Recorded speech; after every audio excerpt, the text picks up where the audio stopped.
Assalomu alaykum aziz vatandoshlar.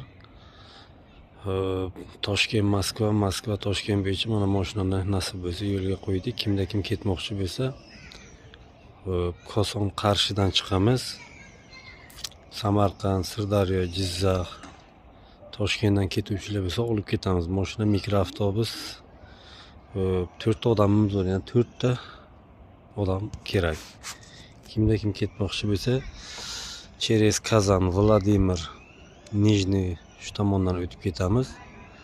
Bemalol qo'ng'iroq qilaveringlar. Telefon raqamlarimiz 88lik kod 048 44 49. Mashina Hyundai Starex 8 o'rindiqlik. Kimda kim ketmoqchi bo'lsa, bemalol WhatsApp ham bor. Telefon ham ishlaydi. Qarshidan chiqib ketamiz nasib bo'lsa 16-chisloga.